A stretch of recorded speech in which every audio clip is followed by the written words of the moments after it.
I've done this comp for 5 years. I've never won it, and it was the first comp which I maybe made finals when I was 16, and I was against all the seniors. So it was my first senior final. I remember me and Hamish making the final together, and that was when I came down and stayed with him for the first time. We watched Cobra Crack, this trad film. We first really bonded then. So it was special in that way, but also every year it's around the anniversary of my mum's passing. She passed away when I was 10 years old, 10, 11, on the 6th of March. And that's actually Hamish's birthday as well, the 6th of March. So it's always nice to, the day before or whatever, we went out for pizza to celebrate him, but that also gives me an opportunity to just celebrate life rather than thinking too much about it's the anniversary of my mum's passing as well. So that being every year is around the anniversary makes it hard for me to really focus and be super in that comp head, because there's bigger stuff going on at the moment. So it's doesn't actually matter as much, but it's also good for me to come away from that and just go and enjoy competing, because it gives me something else to think about and not get too caught up in the sadness or that aspect of it. First final with Stephen, yeah. We grew up in Aberdeen together, all alone, training at TX, worst ball in the country. Look at us now. Yeah. He's the youngest lawyer in Scotland. Do you know that? Who's lawyer? Yeah, qualified lawyer. Fucking sick. And he's got youngest a wife. one in Scotland. And he has a wife. This guy has it all sorted out. Just side quest. Not me. He's fucking climbing rocks. I'm not even doing that today. Or ever. Who helped you with studying? Who was more He likely? helped me. Yeah. Helped me cheat at my English exam.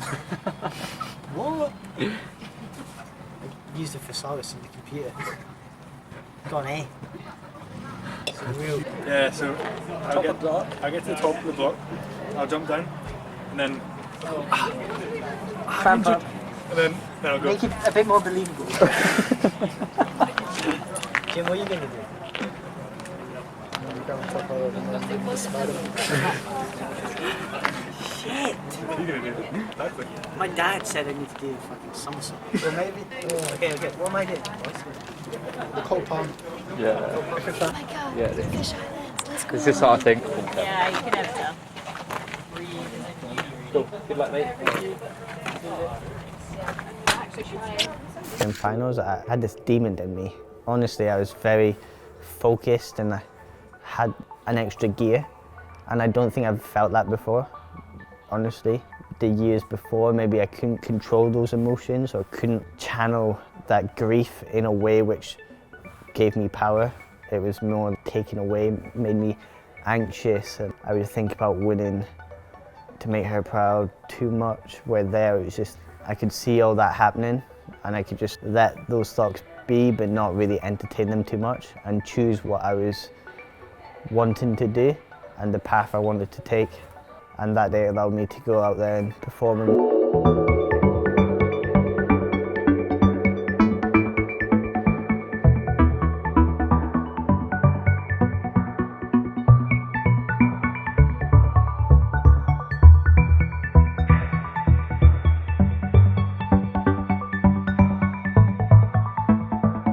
I warmed up pretty well, I felt good.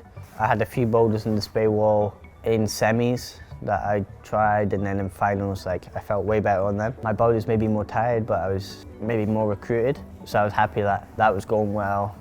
Standing on volumes, playing about, getting my mind sharp and my footwork sharp, I was like, okay, that's good, I'm ready.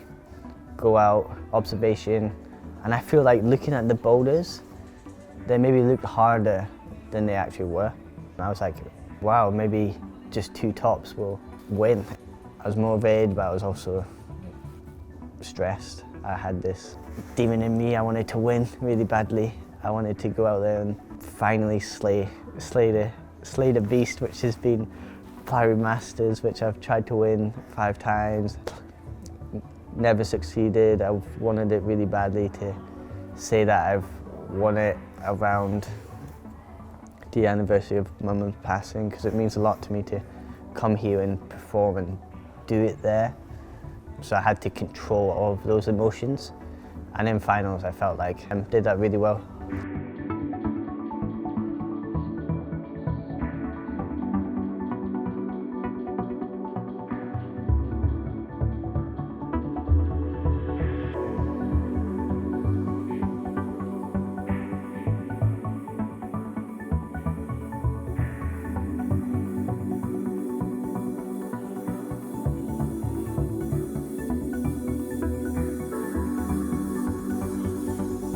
Boulder 1 is me to a T. The first move is it's very Max the Future. It's very jump, lâcher, foot plant, hand and foot at the same time. It's stuff I do on the spray wall or making up on boulders all the time. It's like, that move is just, I'll never drop it if I'm focused. I went out there focused, didn't really look at the boulder too much. I read it in observation. I was like, yeah, pulled on straight away, execute that first move. And then the top it was interesting.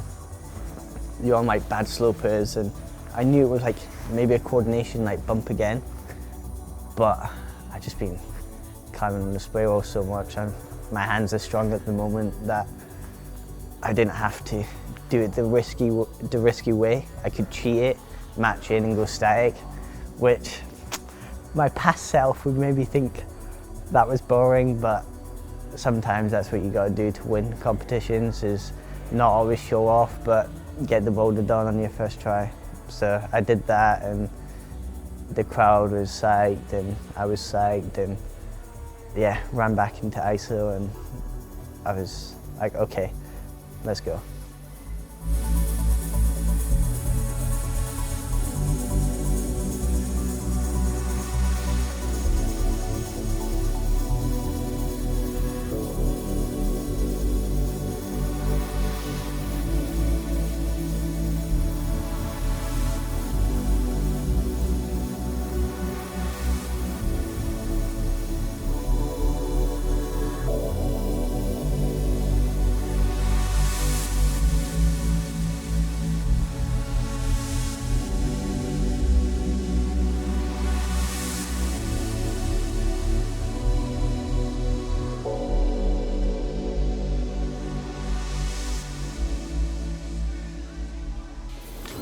That boulder looked cool. Reading it, I missed a few holds actually. There's an undercut. I didn't see the undercut at first. I thought it was like jump to the red and cross through like almost 180. And then Jim was like, I wonder if you could just pull on like this straight away. And I was like, oh, there's a hold here. At first glance, I read that quite badly.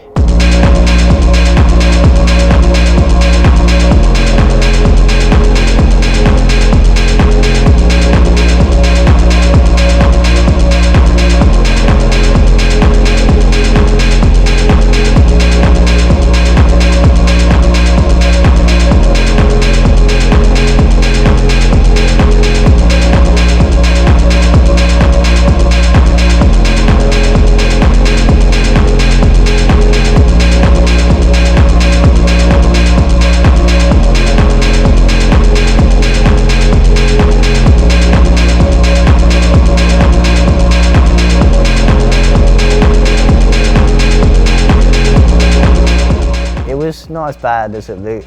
The holds were all pretty positive and the 1-2 move in the middle, me and Toby were able to just front wheel drive it and just crank on the undercut and static the moves, which was again playing it safe. But yeah, I had a foot pop in the pull on. And looking back at the video, I really could have held on. I just put my foot down. The feet for that boulder were pretty small, but they're kind of slopey. So I wanted to change from my soft pair of shoes to my stiff shoes, but in hindsight I hadn't worn them the whole competition, so they were pretty cold and I just weighted the foot wrong. I raised my heel a bit too early and then yeah, my foot popped. So I don't feel like I fell off that boulder, but it was more a decision making, made me foot pop and then take an extra attempt.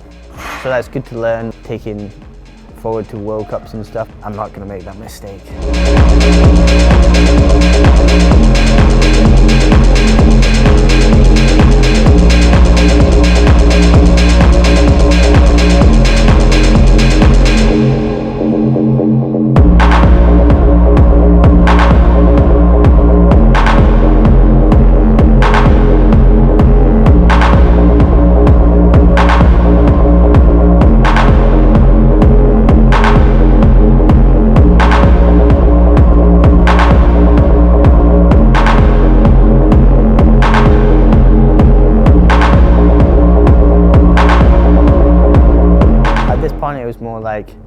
I knew I was in first, like after flashing the first boulder, and then being quick on the second one. I was like, okay, I'm in first place, and I just need to keep doing the boulders in my first or second try to stay ahead of the curve. Slabs are never physically hard, but technically it was the most difficult. It was very much no hands, all on the feet.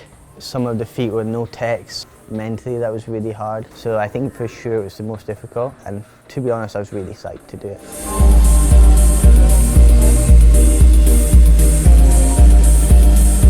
I knew it was hard, no one had done it yet.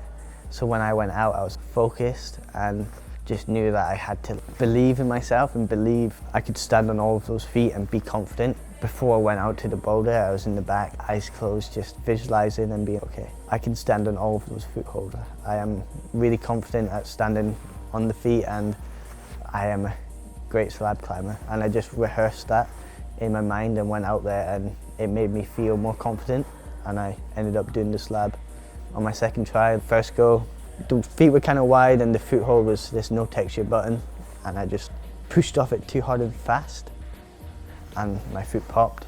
And then second try I was really good on it, and I was psyched to send that.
Behind the wall, I was waiting for the crowd to cheer because I knew he was going to do it, but him to flash that, I was impressed. Like, it was a hard slab, so when he flashed it I was like, damn, like I have no idea what the results are.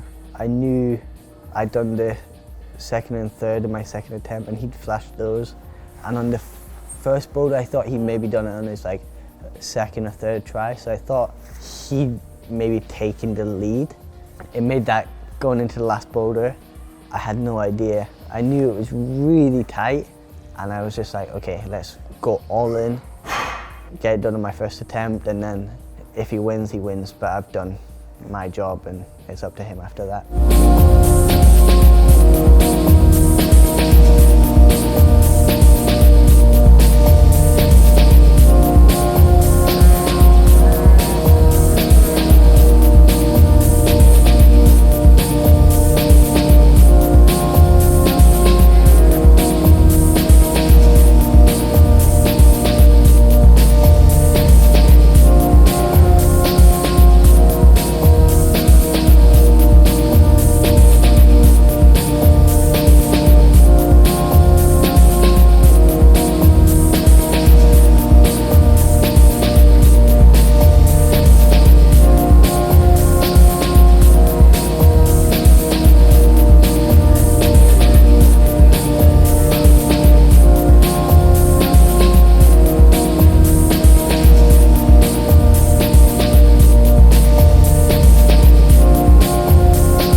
I say it was pretty basic. I made it really complicated, actually. I over-analysed even. No one had done it yet. There's this huge dual texture hold, and it was like pressing that at the top.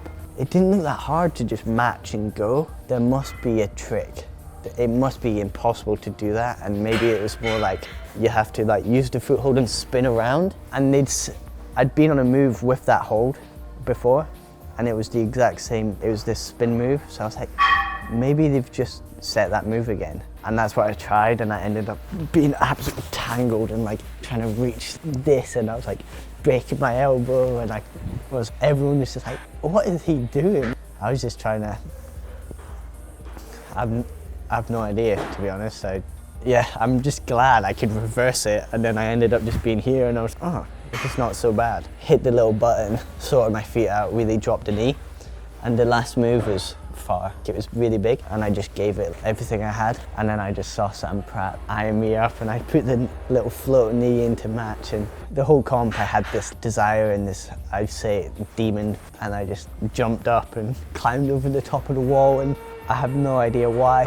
Felt like I wasn't in control, and I went a bit crazy, and I just climbed over, and Sam was there, and he was like, let's go. And now I jumped into the commentary booth, and Leah and Matt congratulated me. I jumped on the mic, and I was so out of breath because I'd just been climbing, and yeah, it was all really fun, and that whole process of being high anxiety from what was going on in my mind and then competing at the same time was just a load of fun, and it made me need to really focus and control that inside of me, but at the same time it was always coming out as well. It was giving me more energy and making me do silly things like jumping over the top of the wall, but nah, it was fun.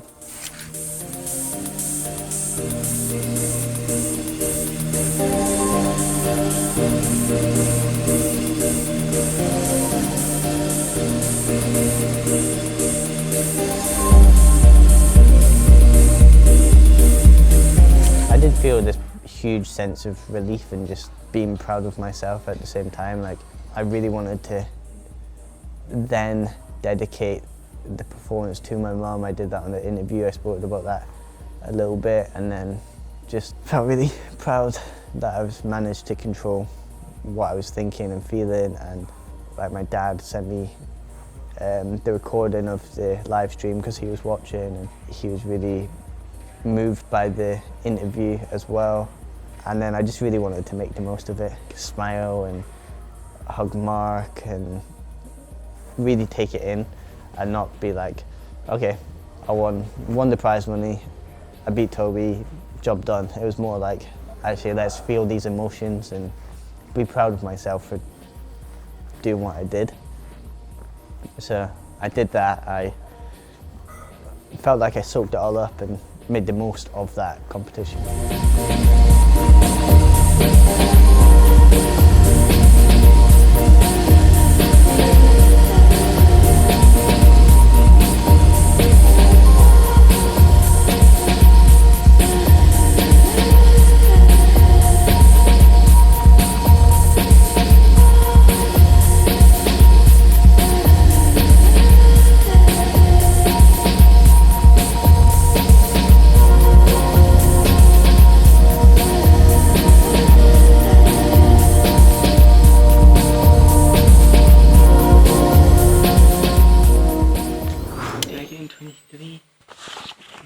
No, I didn't. That was last time.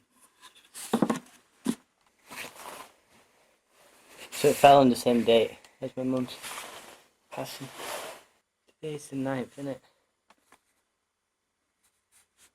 Mad, that was 3 years ago.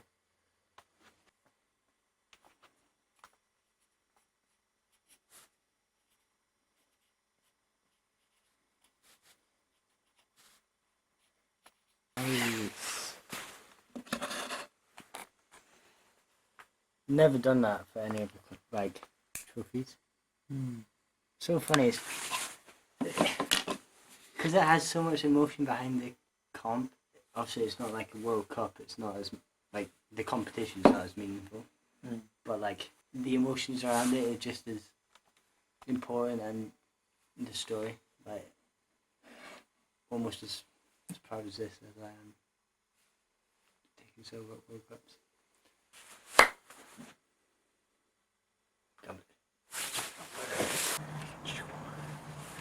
Thanks for watching. Well done to all the competitors, and I just want to say thanks to them all to push me to like really have to perform at my best, and climb like I did, because that made the event special and made the fight worth coming. And yeah, thanks for watching. Subscribe to my channel and more vids coming soon. Cheers.